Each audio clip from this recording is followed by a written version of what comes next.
People are hurting everywhere, and they're looking for someone to bring the message of hope, the gospel of hope to them. And as a pastor, you have a limited amount of people that you can minister to. But as a chaplain, the whole city is open to you. The whole county is open to you. So I encourage you to become a chaplain. My name's Craig Jones. I work at a plastics plant. I'm in the maintenance department. Last year, we had an industrial accident. A friend of mine was killed. And I seen it happen. I was one of the first responders. For having a chaplain talk to me and explain to me things that was kind of I wasn't clear on. Really helped me through it. Really helped me through it. And it was one of the good things. I still have dreams about it, but not the nightmares. A chaplain is very special for each community. His role with our community, specifically with the fire department and police department, has been one of comfort. I can think of many experiences that we've had, whether it was 9/11, the death of a student, or a wreck, where we've just needed someone to bring us together.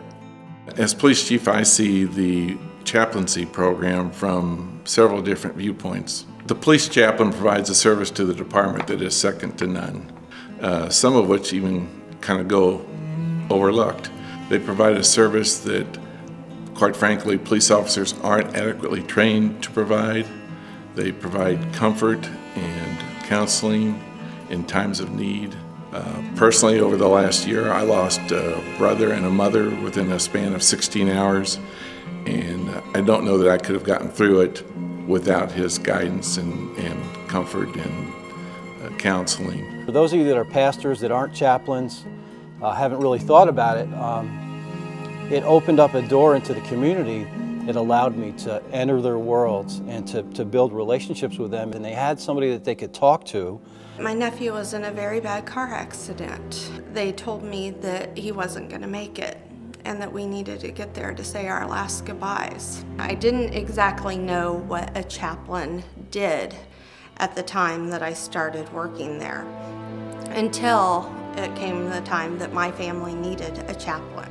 My family has not ever been really the religious type of people. They believe in God, but they didn't go to church frequently. And to see him there, I wasn't sure how they would take it. It ended up being a very good thing for my entire family. He was very encouraging. He gave us hope and all kinds of words of encouragement, and comforted my whole entire family, not just me. But it was so heartwarming to find him there and to help my family get through this rough time that I didn't even know what kind of words to say to him to express our gratitude for him being there with my family. The reason we brought a chaplain on at Excelsior Springs Fire Department was because our people, after times of crisis, sometimes have difficulty dealing with the tragedies that they see. I've seen families that were broken that have been restored because of what the chaplain has done, because the men who take home with them the difficulties of the job, the women who take home with them the difficulties of the job, they're allowed then to go and see the chaplain and discuss those issues, and he can help them bring those families back together and restore them again. So on more than one occasions we've seen families restored. Above and beyond that, all of that is the relationship that the men and women can have with God. We cannot put aside here in the chaplaincy program the idea that it's just to do make people feel more comfortable to deal with the things. He also, over time, is able to help them to see what their relationship is with God, and to be able to help them to draw closer to God and their relationship with Jesus Christ. As an former assistant chief of the fire department, I one day went to the fire chief and kind of explained to him that I saw that there was a need for a fire department chaplain. The main reason that I saw several of our firefighters never was in a religious environment, and they never went to church, and they didn't have somebody to turn to when things would start to go bad. And I was seeing some of the guys come into my office and talk to me about different religious aspects and some of the personal things that they were dealing with.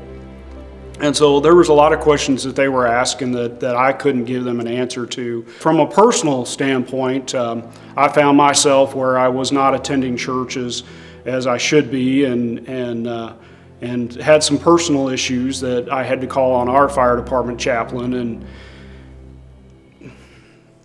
from that moment, I mean, that I called our fire department chaplain, I had him on the phone within a couple of minutes, and he was at my house within probably 5 minutes. And he helped me work through some personal issues and took time out for me, and we spent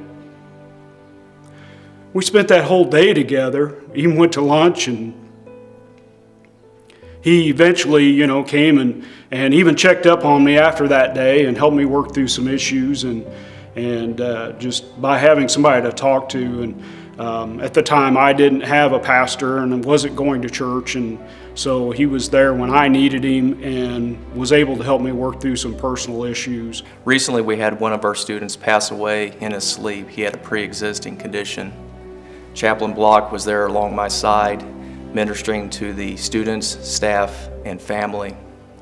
And most importantly, he was there to give me strength and encouragement during those tough times. Having a chaplain with the police department is an invaluable resource for us. After the reports are done and the doors are closed, they don't realize what goes on a lot of times, and he's there to help give us strength and encouragement. Serving the community, really just loving on them, being a presence in the time of need. Something so very practical turns into opportunities to minister to people in times of crisis, to be there so that if, whether city or people who live in the city have a need, they know who to call. The day of February 23rd, 2004. I'm a retired school teacher, and I was at school that day, and I received a phone call from my sister, Sybil, who was distraught, saying that her youngest son, Matt, had an accident with the gun. My nephew was like my own son. The importance of having a chaplain in the community is so vital. And the wonderful thing about a chaplain is it doesn't have to be a person or a member of your own congregation. That wonderful person who gave me strength to get through one of the darkest days of my life, Andy, Matt's brother. He was the one that discovered Matt's body, and those two brothers were inseparable. They lived together and were just soulmates. And it was at this point that Andy began to spiral down. We had many roadblocks in the way. Andy's anger at God, probably the most unimaginable. How could God take his brother at 23 years old? My sister found God again, and he went on a journey with my nephew, Andy. That was amazing. I know how important a chaplain is in the community because I've experienced it.